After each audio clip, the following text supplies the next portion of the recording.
gusto mong pumunta doon pero no, wag mo kami lisin doon. We know better. Okay? You cannot use that. Wag ka magpapakaawa dito po, Mayora.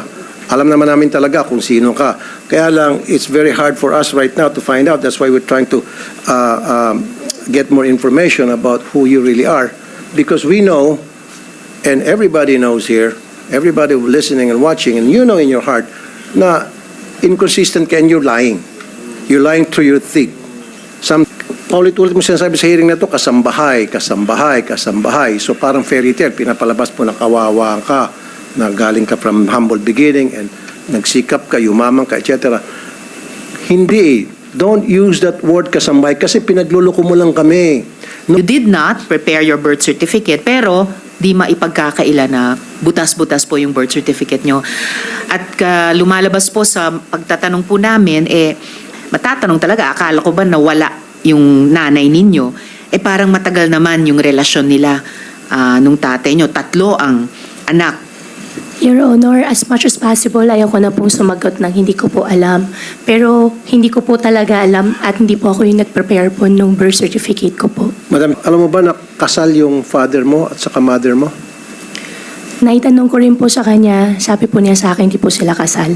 Bakit nakalagay sa birth certificate na kasal? Married October 14, 1982, Angelito Go and Amelia Lial.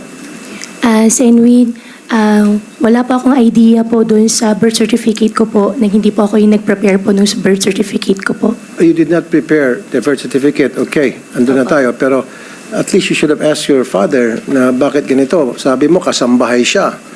Kung kasambahay siya, bakit kasal kayo? Bago ka pinanganak, kasal na sila. And then lumilitaw sa birth certificate, kasal din siya. Iba-iba yung date ng kasal ng father mo dito sa mother, supposedly mother mo. So parang twice kinasal yung mother mo dito kay Amelia. Hindi mo ba tinanong sa papa mo yung discrepancy? I would have asked it, especially ikaw, mayora ka na. You didn't ask that. Your Honor, hindi po kasi namin pinag-uusapan po sa bahay regarding... I don't think so. I don't think so. You bilang nasa public service na holding a higher office at LGU, you would have been curious. Di ba? Kasi sabi mo, sooner or later, ito'y mauungkat, ito'y tatanungin sa akin. Kailangan ready ako sagutin yan. And I should tell the truth. And you should have anticipated the fact na ikaw ay bahalang araw mapapatawag sa isang hearing tulad nito. So in this case, you are not prepared. Halatang may mga butas tong my statement mo kasi you should have asked your father, Dad, kung ako'y love child, how come na kasal pala kayo ng nanay ko? Tapos pa na yung sabi mo na nabuntis lang at pagkatapos nung mabuntis, tumakas na, umalis na yung nanay mo. Hindi, lumilitaw dito, nagpakasal pa ulit yung papa mo sa mama mo. So, you should have asked that. Come on, Dad, give me a break. Tell the truth. I deserve the truth, right? Mayura ka eh. Oh, he didn't ask that? I don't believe you. Your Honor, yan po yung truth. Hindi po namin pinag-uusapan po sa bahay. Medyo sensitive po yung topic po, kaya hindi po talaga namin But pinag-uusapan you're not sa bahay. interested about the history of you and your family. Well, that is very important. Sabi ko nga, tumatakbo ka at nasa public office ka. Diba? So, in your case, hindi niyo pinag-usapan. Are you willing to undergo a lie detector test? Yes po, Your Honor. Para paiksin natin dito, ma'am, Madam Chair, sa lahat ng mga sinasabi mo, especially dito sa na ikaw ay love child, na hindi pinag-usapan ng tatay mo, everything about you, everything about your past, you're willing? This is voluntary though, and hindi naman to acceptable sa korte. Para dito lang, para naman to help you at the same time. Kasi kung nagsabi ka ng totoo, then it will help you na para malaman ng taong bayan na nagsasabi ka ng totoo. On the other hand, kapag it's the other way around, then dito malalaman na ikaw sinungaling na pwede kang makontempt ng committee and pwede kang makulong. Oh, is that fair enough? Okay, last na naman po, Madam Chair, and then I'll give it back to you. Yes, Madam Chair, Senator. siguro I would like this committee to invite the mayor, the previous mayor. Sino ba yung mayor na kaibigan mo na nag-endorso sa'yo? I want it to come from you. Ang former mayor po, si Mayor John Feliciano po. John Feliciano. So, Madam Chair, invite natin si John Feliciano kasi base doon sa mga sinasabi ni John Feliciano sa publiko when he endorsed her to be his successor. Sabi niya, is a good friend, etc., etc. So, maraming alam si Mayor kasi hindi naman siguro endorse ni Mayor itong si Ma'am Alice Go kung hindi niya talaga ito sapat na kakilala. So maybe the previous mayor, the ex-mayor can shed light about who really Mayor Alice Go is. Salamat, Madam Chair. I'll give it back to you for later. Salamat, Sen. Rafi. As the Chair mentioned earlier, para sa susunod na hearing, iimbitahin nga natin yung kumadrona na nagpanganak kay Mayor. Yung mga tanong tungkol sa sinong tumanggap ng late registration, maitatanong na natin ngayong araw dahil nandirito ang LCR ng Tarlac. Imbitahin din sa susunod na pagdinig yung chair sa barangay na nagbigay ng permit para sa farm, si Mayor Feliciano nga. Ang BIR, ang BIR nandito na rin. Ang mga naging suki ni Mayor Alice nung siya'y nagnenegosyo sa piggery nila, and then yung mga tauhan sa farm. So we will invite those additional One more, resource Madam persons, Chair. Sen. Rafi. One more. Yes, Sen. Rafi? Yes, I wouldn't believe you kung sasabihin mo naman sa amin dito na wala kang file ng mga empleyado mo sa farm at hindi mo kilala ni isa sa kanila on a first name basis lang. I wouldn't believe that. Kasi ako, ilan ang tao ko? I have 75 people working, di ba, sa akin, sa public service shows ko and all. I know each and every one of them, their names and all. Pero pag sabihin mo hindi mo kilala, then again, pagtatawanan ka na naman. Madam Chair, yung marriage certificate siguro ng father niya at saka na mother niya, pwede rin siguro natin hingin sa civil register kung meron tayong kopya. Kasi sinabi rito na married yung father niya at mother niya, maliban na lang kung kinasal sila sa China. Sa palagay mo, natanong mo ba, ano bang tawag mo? Papa, tatay, ano bang tawag mo sa father? Anong tawag mo? Sen. Rafi, ang tawag ko po, Papa. Papa. Opo. Okay. Natanong mo ba sa papa mo saan sila kinasal? O sa China ba o sa Pilipinas? Sen. Rafi, ayaw ko po kasing, hindi po yung pinag-uusapan po sa bahay Okay. po namin. Sige. Gawa po na ayaw ko pong sisihin yung tatay Okay, ko. sige. I understand. And how I wish po na I have a perfect family. Kaso Okay. nga lang po, ganun po yung nangyari. Yes, ma'am. So, Madam Chair, siguro hingin natin sa PSA yung marriage certificate. Kasi dalawang beses kinasal yung supposedly mother niya at saka father niya. So, pull out natin. Baka makakuha tayo mga important information doon sa marriage certificate ng both parents niya.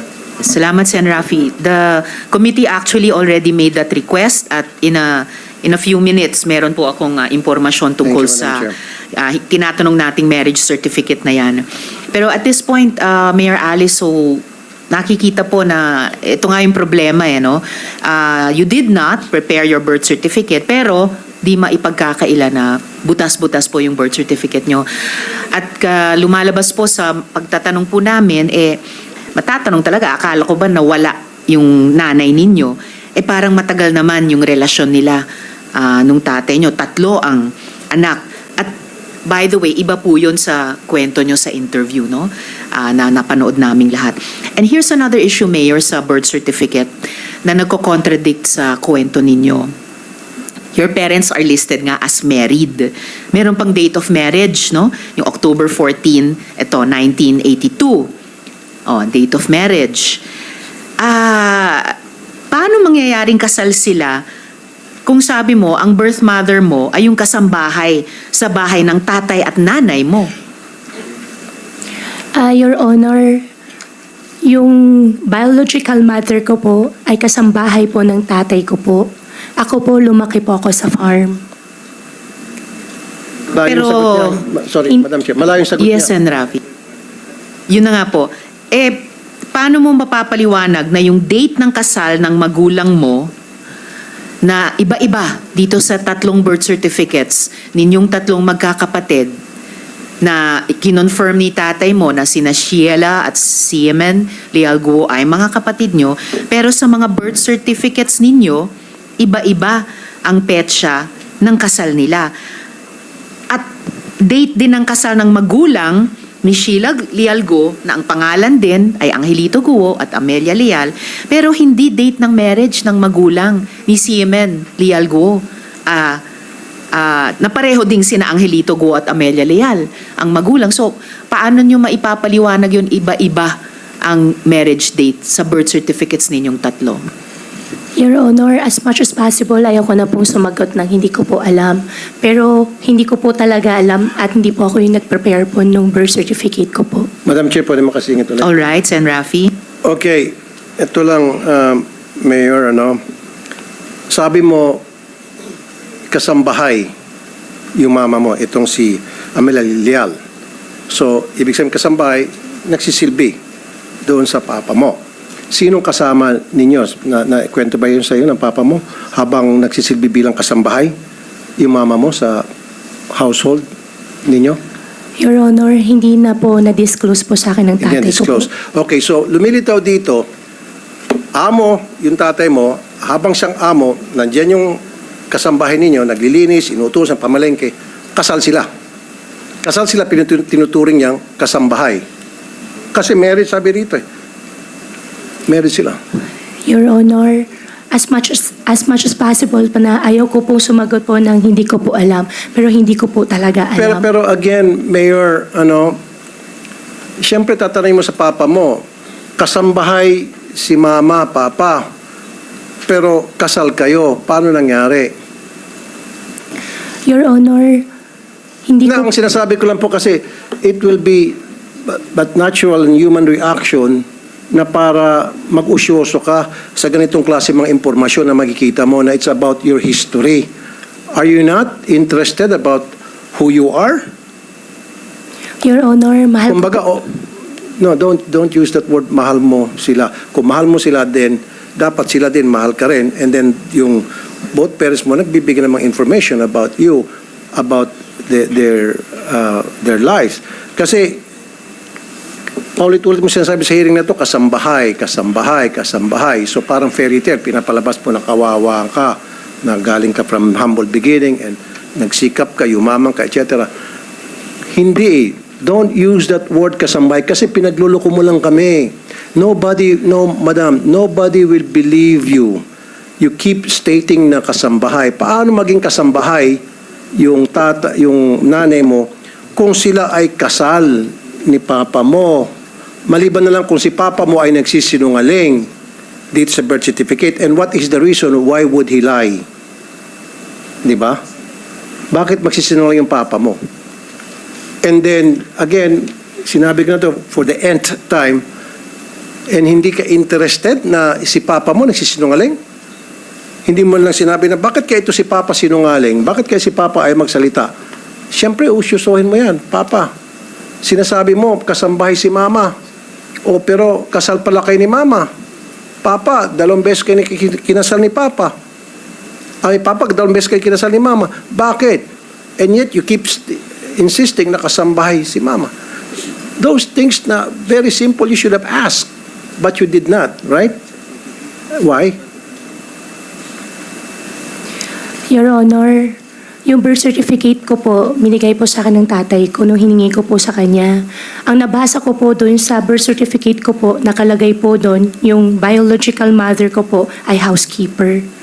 At pasensya ka na, Sen Rafi, ayaw ko po sisihin yung tatay ko. Mahal ko po ang tatay ko. Wala po tayong, madam, Kaya hindi po- wag niyo pong ilalayo yung topic. Wala pong kaming sinisisi rito.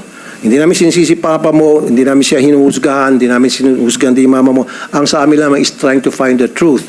In this case, while we're trying to find the truth, parang lumilitaw, maraming butas yung mga statement mo, nagsisinungaling ka, may tinatago ka talaga. Kasi Sen. Rafi, hindi tumatagpit just na point. Thank you, to ma'am. at this point acknowledge the presence of the Senate President Pro Tempore, Sen. Jinggoy Estrada. Salamat sa pagdalo. Sana maintindihan mo, Mayor Go. Kasi ang ginagawa mo, nililihis mo eh. Kumukuha ka ng simpatiya sa publiko eh. Kasi that's what the public really wanted to hear, na yung mga sad story, mga fairy tales, mga teleserye. Gusto mong pumunta doon eh. Pero no, wag mo kami lisin doon. We know better. Okay? You cannot use that. Wag ka magpapakaawa dito po, Mayora. Alam naman namin talaga kung sino ka.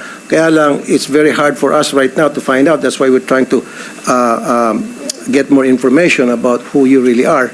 Because we know, and everybody knows here, everybody listening and watching, and you know in your heart, na inconsistent ka and you're lying. You're lying through your teeth. Sometimes kasi sa pagsisinungaling mo, akala mo yung pagsinungaling mo nagiging totoo na.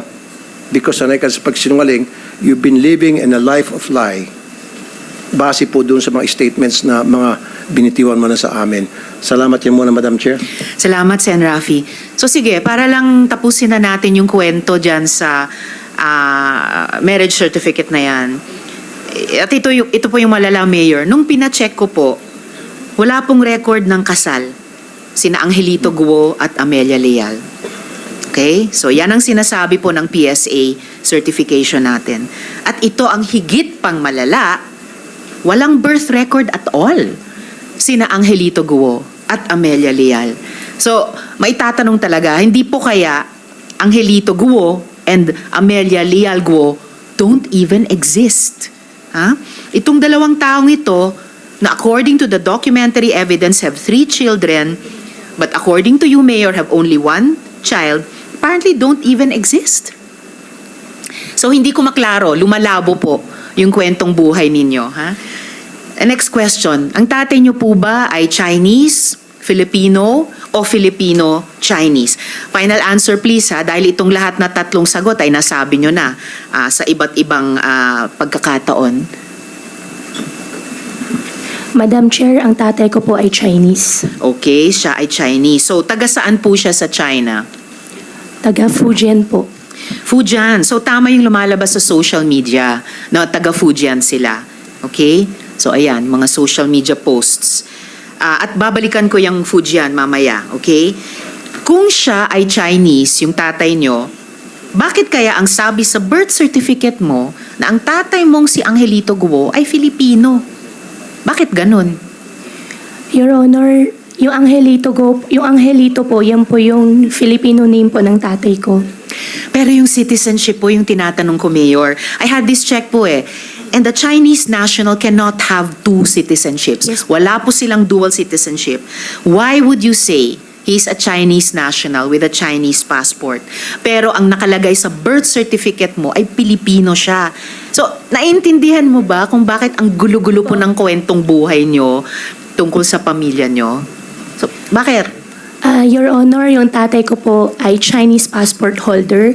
At siguro po, Your Honor, maganda rin po na i-check din po natin dun sa birth certificate ko po kung ano po yung mga naka-attach po na documents po sa kanila.